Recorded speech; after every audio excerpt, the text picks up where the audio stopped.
Agora já não existe nenhuma condenação para as pessoas que estão unidas com Cristo Jesus. Pois a lei do Espírito de Deus, que nos trouxe vida por estarmos unidos com Cristo Jesus, livrou você da lei do pecado e da morte. Deus fez o que a lei não pôde fazer, porque a natureza humana era fraca.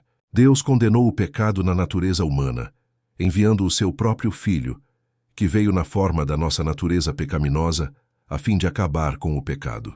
Deus fez isso para que as ordens justas da lei pudessem ser completamente cumpridas por nós, que vivemos de acordo com o Espírito de Deus e não de acordo com a natureza humana. Porque as pessoas que vivem de acordo com a natureza humana têm a sua mente controlada por essa mesma natureza. Mas as que vivem de acordo com o Espírito de Deus têm a sua mente controlada pelo Espírito. As pessoas que têm a mente controlada pela natureza humana acabarão morrendo espiritualmente, mas as que têm a mente controlada pelo Espírito de Deus terão a vida eterna e a paz. Por isso, as pessoas que têm a mente controlada pela natureza humana se tornam inimigas de Deus, pois não obedecem à lei de Deus e, de fato, não podem obedecer a ela. As pessoas que vivem de acordo com a sua natureza humana não podem agradar a Deus. Vocês, porém, não vivem como manda a natureza humana, mas como o Espírito de Deus quer, se é que o Espírito de Deus vive realmente em vocês.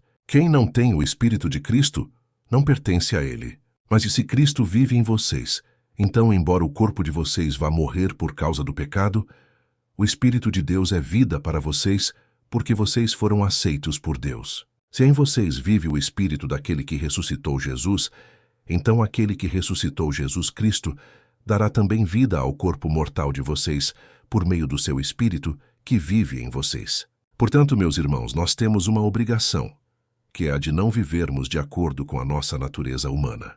Porque se vocês viverem de acordo com a natureza humana, vocês morrerão espiritualmente. Mas, se pelo Espírito de Deus vocês matarem as suas ações pecaminosas, vocês viverão espiritualmente. Pois aqueles que são guiados pelo Espírito de Deus são filhos de Deus. Porque o Espírito que vocês receberam de Deus não torna vocês escravos e não faz com que tenham medo. Pelo contrário, o Espírito torna vocês filhos de Deus, e pelo poder do Espírito dizemos com fervor a Deus, Pai, meu Pai. O Espírito de Deus se une com o nosso Espírito para afirmar que somos filhos de Deus. Nós somos seus filhos, e por isso receberemos as bênçãos que Ele guarda para o seu povo, e também receberemos com Cristo aquilo que Deus tem guardado para Ele. Porque se tomamos parte nos sofrimentos de Cristo, também tomaremos parte na sua glória. Eu penso que o que sofremos durante a nossa vida não pode ser comparado de modo nenhum com a glória que nos será revelada no futuro.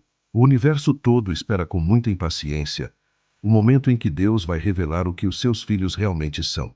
Pois o universo se tornou inútil, não pela sua própria vontade, mas porque Deus quis que fosse assim. Porém existe esta esperança. Um dia o próprio universo ficará livre do poder destruidor que o mantém escravo e tomará parte na gloriosa liberdade dos filhos de Deus. Pois sabemos que até agora o universo todo geme e sofre como uma mulher que está em trabalho de parto. E não somente o universo, mas nós, que temos o Espírito Santo como o primeiro presente que recebemos de Deus, nós também gememos dentro de nós mesmos, enquanto esperamos que Deus faça com que sejamos seus filhos e nos liberte completamente. Pois foi por meio da esperança que fomos salvos. Mas se já estamos vendo aquilo que esperamos, então isso não é mais uma esperança.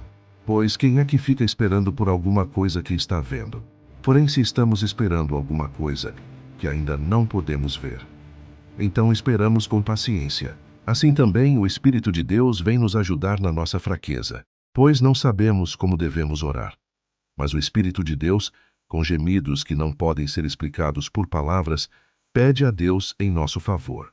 E Deus, que vê o que está dentro do coração, sabe qual é o pensamento do Espírito, porque o Espírito pede em favor do povo de Deus, e pede de acordo com a vontade de Deus. Pois sabemos que todas as coisas trabalham juntas para o bem daqueles que amam a Deus, daqueles a quem Ele chamou de acordo com o seu plano, porque aqueles que já tinham sido escolhidos por Deus, Ele também separou a fim de se tornarem parecidos com o seu Filho.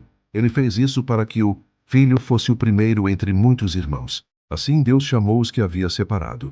Não somente os chamou, mas também os aceitou. E não somente os aceitou, mas também repartiu a sua glória com eles. Diante de tudo isso, o que mais podemos dizer? Se Deus está do nosso lado,